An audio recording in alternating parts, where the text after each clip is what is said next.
Canada's critical mineral strategy is being called unacceptable by the Matawa Chiefs Council. The group met in Thunder Bay today and released a statement criticizing the Trudeau government for, quote, colonial backroom deals.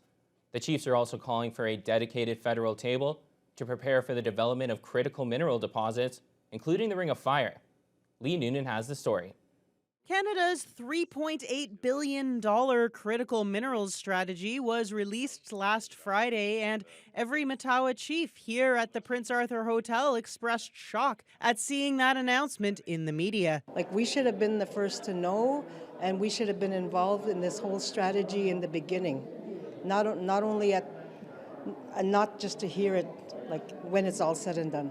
When policy and legislation comes up and affecting our lands and resources, we have to be involved right from the start. And we said that before, and I don't know why we have to restate it again. If and when this thing happens, as we know our traditional territory, it will never be the same again. You know, so we need to be very careful and move very cautiously, and this is a one-shot deal. The Matawa Chiefs Council, on behalf of its 9-member First Nations, also rejects the idea that organizations such as the Assembly of First Nations or Chiefs of Ontario have the authority to negotiate on their behalf, asserting their sovereignty over any development on their lands. There's a lot of critical minerals, not only in the Ring of Fire, but in the Matawa region. There's an abundance of the critical minerals that I talk about in the strategy. We didn't concede our land.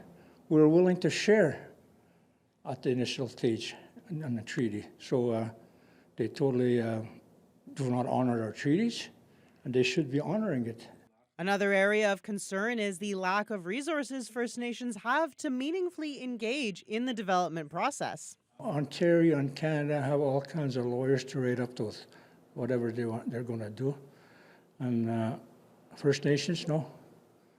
We don't have the resources, financial resources to do things right. You know, just like in the days of the Indian Act, when, you know, we weren't allowed to have lawyers, you know, on our side as experts to understand all of these complex and expert kinds of strategies. They're now calling on the federal government to establish a dedicated table with the Matawa Chiefs Council to support community-led processes and protocols to prepare for development in the Ring of Fire region and throughout their territories. Matawa First Nations have taken a stand to say that, you know, if you want to discuss those issues that affect our future of our lands and resources, you have to talk to us directly.